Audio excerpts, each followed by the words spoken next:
Assalamualaikum warahmatullahi wabarakatuh. Halo, perkenalkan, nama saya Yasmin Nurul Barkah dengan NIM 1102621090. Pada kesempatan kali ini, saya akan menjelaskan tentang Specific Learning Disability sebagai pemenuhan tugas dari mata kuliah pendidikan anak dengan kesulitan belajar, dengan dosen pengampu Ibu Riana Bagaskorawati, SPD, MSI, PhD. Apa sih specific learning disability itu? Specific learning disability atau yang biasa disebut gangguan kesulitan belajar adalah adanya gangguan dalam pemrosesan di mana anak tidak dapat sepenuhnya menalar ejaan, membaca, memecahkan persoalan matematika, menulis, dan atau menangkap informasi. Gangguan ini disebabkan adanya kelainan neurologis anak atau disfungsi minimal otak yang menyebabkan ketidaksempurnaan pada persepsi yang dimiliki anak. Perlu diketahui juga bahwa gangguan ini tidak sama dengan atau disebabkan oleh adanya hambatan dalam penglihatan, pendengaran, gangguan motorik, retardasi mental atau hambatan intelektual, dan keterbelakangan ekonomi budaya. Berdasarkan waktu kejadiannya dibagi menjadi 3, yaitu yang pertama pada masa prenatal atau saat masih dalam kandungan. Dapat disebabkan oleh penyakit yang diderita ibu hamil yang beresiko menulari janinnya seperti cacar dan rubella. Kemudian penggunaan obat-obatan dalam jumlah besar dan tidak sesuai dengan anjuran dokter, penggunaan alkohol pada masa kehamilan, serta ketidakcocokan RH dengan ibu apabila tidak segera ditangani. Yang kedua pada masa natal atau saat proses kelahiran berlangsung. Dapat disebabkan oleh prematur atau kelahiran yang kurang dari 37 minggu, berat badan bayi yang kurang dari 1.500 gram, persalinan yang terlalu lama, dan bayi kekurangan oksigen. Yang ketiga pada masa postnatal atau setelah proses kelahiran, disebabkan oleh cedera pada kepala anak. Cedera ini dapat disebabkan terjadinya kecelakaan atau kekerasan yang dilakukan pada anak, kemudian kekurangan nutrisi dan keracunan. Hal-hal inilah yang dapat menyebabkan adanya kerusakan neurologis pada anak. Jenis kesulitan belajar ini dibagi menjadi 2, yaitu kesulitan belajar umum dan kesulitan belajar khusus.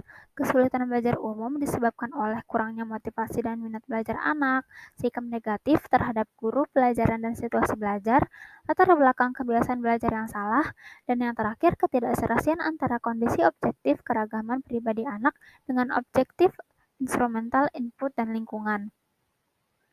Sedangkan kesulitan belajar khusus adalah adanya kesulitan untuk mencapai standar kompetensi umum, baik dari segi waktu maupun materi. Kesulitan belajar khusus ini dibagi lagi menjadi kesulitan dalam perkembangan dan kesulitan dalam akademik. Kesulitan dalam perkembangan ini terjadi pada usia di bawah 5 tahun atau balita, di mana anak belum memperoleh akademis. Kesulitan ini mencakup kematangan persepsi visual auditori, bicara, daya diferensiasi, kemampuan sensori motor, dan lain-lain sebagainya. Sedangkan kesulitan belajar akademik terjadi ketika anak sudah pada usia sekolah atau di atas 6 tahun. Anak mengalami kesulitan dalam akademik yang spesifik di sekolahnya, seperti kesulitan dalam pemecahan persoalan matematika, kesulitan membaca, menulis, dan atau berbahasa. Lantas permasalahan apa sih yang dihadapi anak? Yaitu ketidakmampuan untuk memproses informasi tertentu yang menyebabkan perhatian anak mudah teralihkan, kebingungan, dan ketidakmampuan mencerna sesuatu. Selanjutnya ada karakteristik anak kesulitan belajar. Yang pertama ada disleksia dan disgrafia. Disleksia adalah ketidakmampuan dalam membaca, memahami bacaan, kecepatan dalam membaca, serta ketepatan akurasinya. Disgrafia adalah kesulitan dalam menulis. Anak mengalami kesulitan untuk mengatur diri dan menyunting tulisannya. Yang kedua adalah diskalkulia atau kesulitan anak dalam kegiatan berhitung, dikarenakan ada gangguan pada memori dan logika. Diskalkulia ini tidak hanya melibatkan kegiatan berhitung, namun juga melibatkan fluiditas dan fleksibilitas. Bagaimana anak beroperasi dalam perhitungan, seperti memperkirakan jarak, menghitung dan menghasilkan uang, serta memahami pola dan aturan bekerja dengan angka. Yang ketiga, kesulitan memperoleh informasi. Kesulitan anak dalam memusatkan perhatiannya menyebabkan anak kesulitan dalam menangkap informasi yang didengar, mengingat, memproses, mendapatkan informasi itu kembali, dan melakukan sesuatu dengan informasi tersebut. Yang keempat ada dispasia, sehingga anak mengalami defisit interaksi sosial. Kesulitan anak dalam bahasa dan mengungkapkan sesuatu menyebabkan kepercayaan diri anak berkurang. Yang kelima, body awareness, di mana ketangkasan kontrol motorik halus anak sering tidak sesuai atau anak kehilangan kontrol sensor motorik. Anak tidak memiliki kesadaran tubuh sehingga sering salah prediksi pada aktivitas gerak mobilitasnya. Yang keenam, ketidakmampuan belajar nonverbal. Ini adalah ketidakmampuan anak untuk mengingat nama atau kata untuk beberapa objek umum. Yang terakhir, permasalahan dalam persepsi visual. Persepsi visual yang dimiliki anak kesulitan belajar adalah ketidakmampuan untuk membedakan antara depan dan belakang, kemiripan huruf, angka, simbol, bentuk, dan objek, seperti huruf D dan B, persegi panjang dan jajar genjang, serta kebiasaan melewatkan baris. Berikut red flags atau cara langkah awal mengenali anak kesulitan belajar. Ada berbicara dengan baik tapi membaca dengan buruk, menebak terus-menerus saat membaca, kebingungan dengan huruf atau kata yang serupa, kesulitan dalam menghafal kata atau matematika dasar, mengalami kesulitan yang berat pada matematika, kesulitan memahami jarak, kesulitan membedakan kanan kiri dan atas bawah, kesulitan memahami dan mengikuti petunjuk, kesulitan mengungkapkan pikiran, perhatian yang mudah teralihkan, dan overaktif, inaktif, serta unmotivated.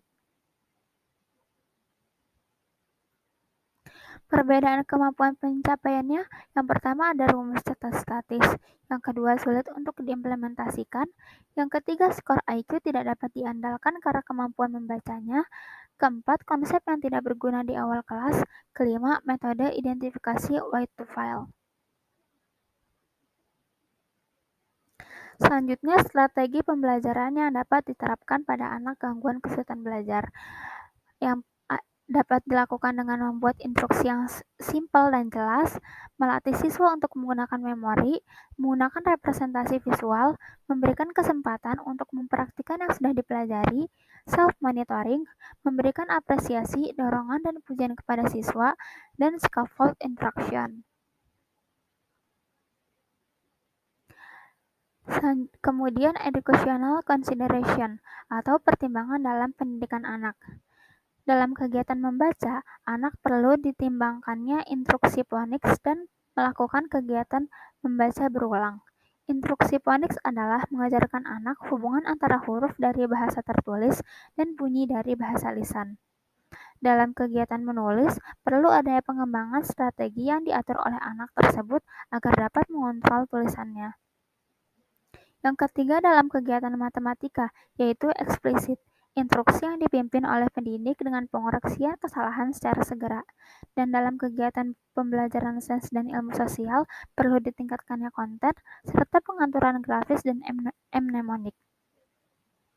Mnemonik adalah cara pengajaran pendidik untuk memudahkan anak mengingat dan menghafal sebuah informasi dalam jangka panjang, misalnya dengan penggunaan singkatan-singkatan, lagu-lagu, pengadaian, dan lain sebagainya.